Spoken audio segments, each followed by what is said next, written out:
Welcome to a special edition of Judging Freedom. Judge Andrew Napolitano here.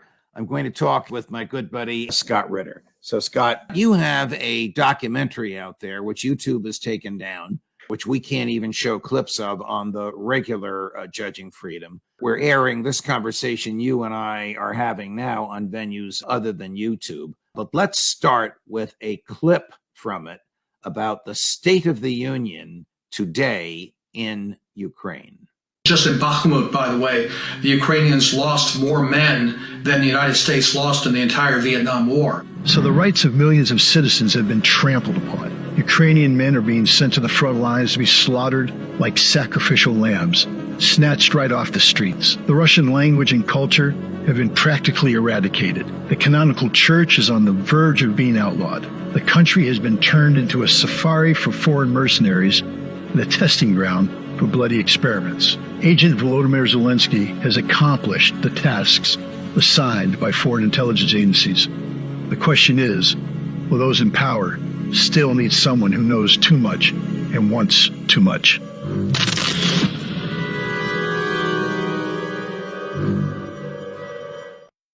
Very intriguing, my dear friend. So why do you call it Agent Zelensky? Why did you make this documentary? What do you hope to demonstrate with it?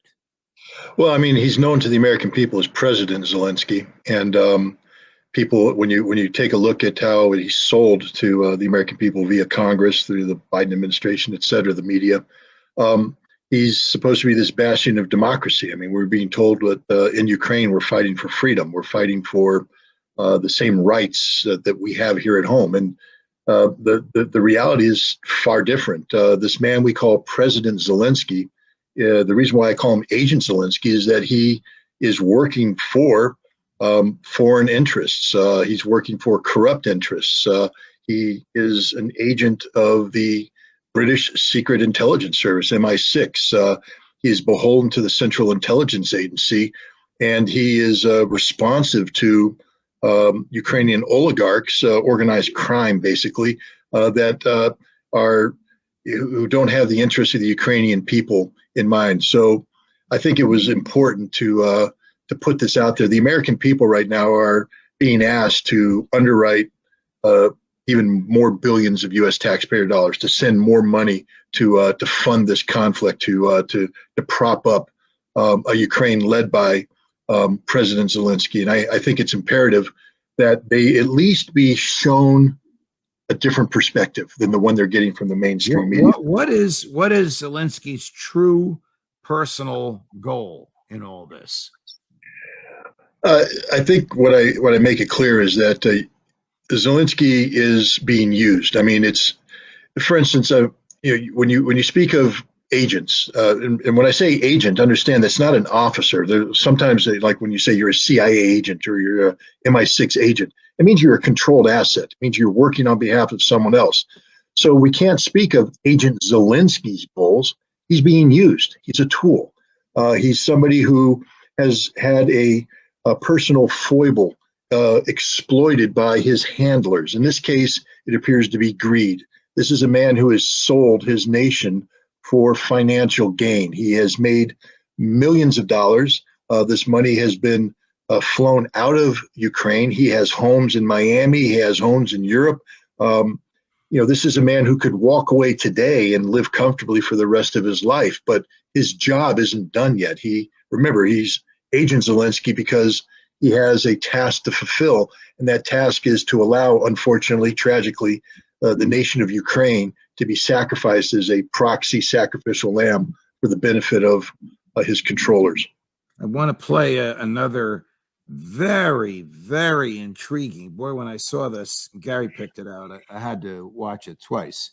Very intriguing segment about the suppression of the Russian language and the elevation of the English language in Ukraine. Take a listen to this. Zelensky himself had always spoken Russian and, most importantly, had defended it for many years until he became the president. In 2020, Zelensky made all schools in Ukraine Ukrainian language only. In my home country, the United States, documents and websites are created in two languages, English and Spanish.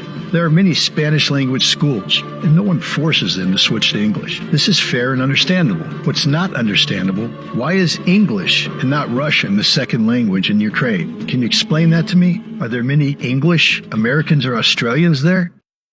Why is English now the second language in Ukraine, Scott? I mean, this blew my mind when I saw it.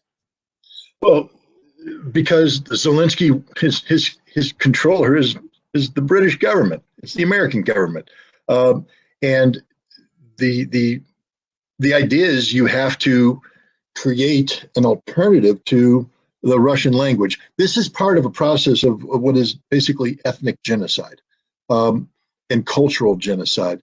The Ukrainians, the Ukrainian government under Zelensky is in the process of purging Ukraine of all vestiges of Russia. But Ukraine is Russian.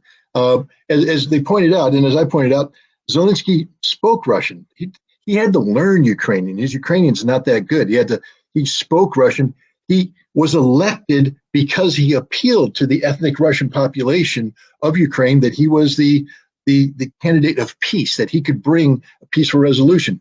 What we're seeing here is that Zelensky's agenda has been hijacked by Ukrainian nationalists, and this is the important thing for people to realize, Ukrainian nationalists who have been controlled by the CIA and MI6 since 1945, that this is a long-term project by the United States, by Great Britain, to get Russia removed permanently from Ukraine. Where can folks go to see the full version of Agent Zelensky? Well, you used to be able to go to YouTube, but they just took it down. So we've put part 1 and part 2 up on Rumble, and they're able to get that. If you go to ScottRitterExtra.com, you'll find the links to the Rumble the Rumble links there, and you can watch the documentary there. Scott, always a pleasure. Best of luck with this. We'll see you soon. More as we get it. Judge Napolitano for Judging Freedom.